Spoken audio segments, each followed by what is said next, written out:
Are you committed? Because without commitment, nothing happens. If you're not committed, you're not going to make it. You have to be committed through the storm and the rain and the heartache and the pain and the disappointment, or you're not going to make it. It's a commitment. It's not a feeling. Why is it that people are frightened by commitment? Because when you say the word commitment, that intimidates a lot of people. Why? Because it means you have to deliver. See, most people, you ask them, hey, look here, I'd like for you to do this. And they'll say, I'll try. I'll try means that is my escape clause. When I don't come through, it's really a polite no. I don't have the courage to tell you no, so I'll tell you I'll try. Most people like to use that language. They don't want to commit themselves because commitment means, among many things, no excuse is acceptable. No excuse that if you decided that you're going to do this, if it becomes hard, then do it hard. If it's difficult, so what? If it's inconvenient, so what? See, a lot of people made a commitment to come here tonight, but they looked outside and said, it's raining.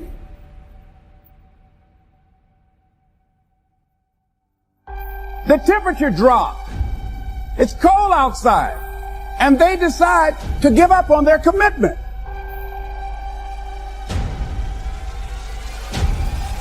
And that's how people do about their dreams.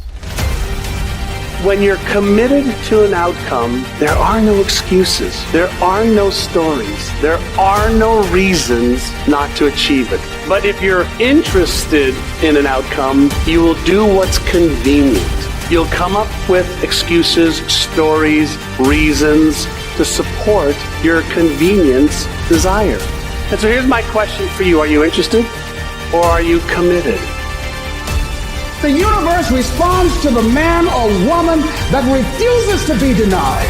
You've got to be willing to stand there and face disappointment, not have support, doubt yourself sometimes, be rejected again and again and again, and refuse to turn around until life gives it up. Nothing can resist a person that has that kind of commitment. Keep focusing on your dream. Keep going after the dream, because that's where true success is. I will not give up. I will not surrender. I will not quit. This is your year. Are you hearing me?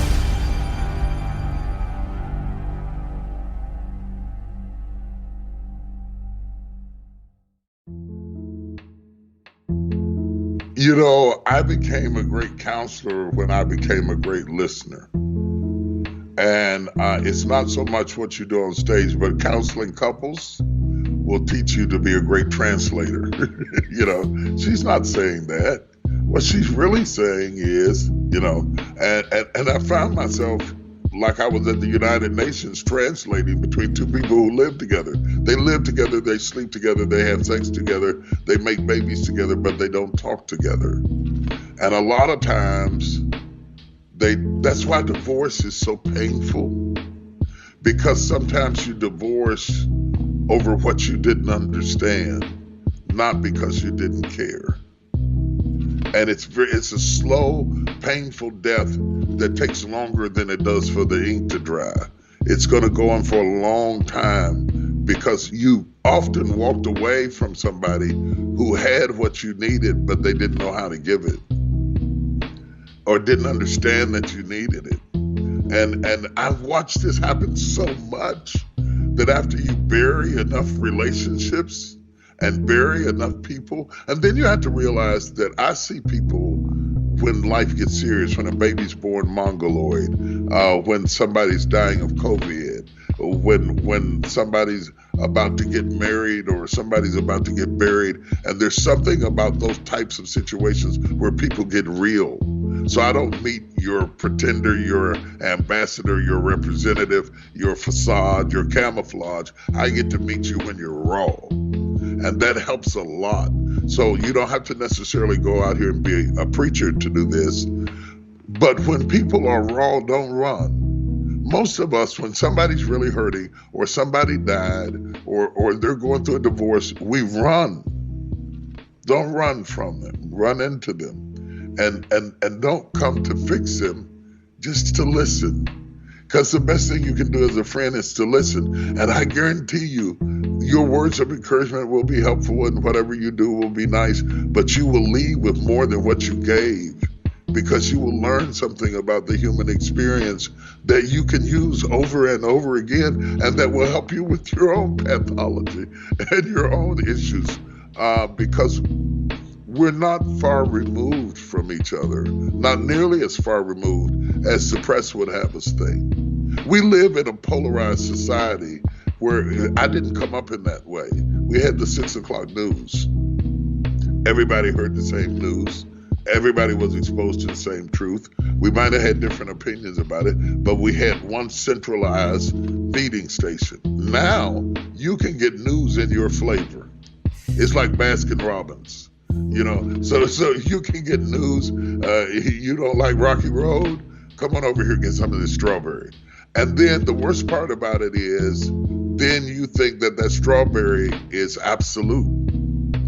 And because we have 24-hour news cycles, because we build a world that technology begins to follow you and through algorithms associates you with your interests, it starts pushing to you information that further supports whatever you were Googling about, until after a while, this false reality, like the whole world thinks this way. And then when you get out there and you're not, and the cookies aren't directing certain things to you, and you run into the real world, you're aghast. How could you think that?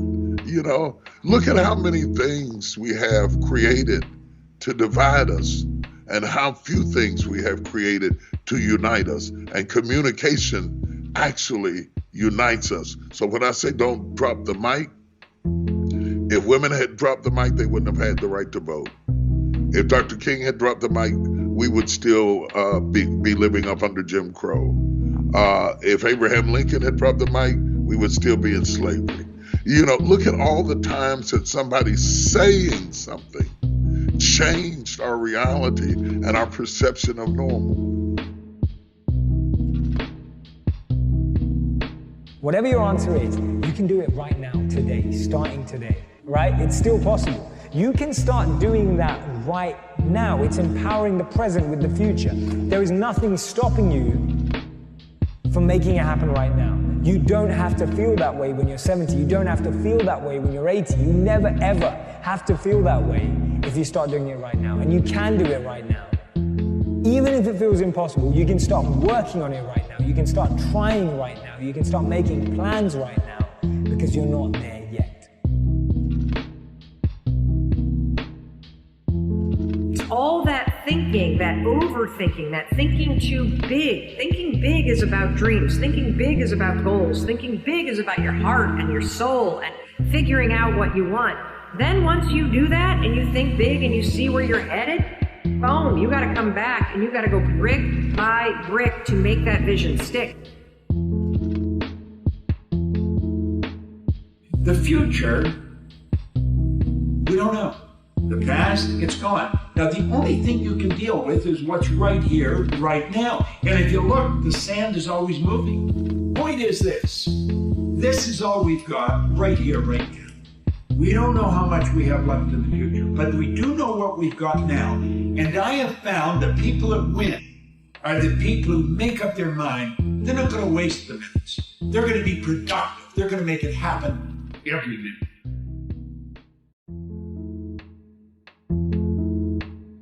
Most people half-ass half their life all the time. I knew they were going to get tired. They were going to flinch. They were going to get down. They quit improving themselves. They start sleeping in, but keep getting wide. I'm going to stay relentless. Don't give in to the fears. Don't give in to the setbacks. You're going to have failure. It's part of the game. Whether you did it consciously or unconsciously, but it's happening, isn't it? Openness is on every subatomic particle, is in communication with everything. That's why this is going on. Breath is happening, so much is happening in connection with everything. It is only in openness you're alive. As you close doors, You're dying in installments. The fact that nobody's watching is utterly irrelevant to me. It has everything to do with myself. Now, the reason that this is important, the reason that I think that people need to do this is because that's how you shape your behavior. So, like water, over time can create the Grand Canyon, or you can take a polishing rock and shape stones. You can shape your personality. You can certainly shape your identity and shape your behaviors if you learn how to reward and punish yourself. A lot of people don't want to hear that. That is the truth of the human condition.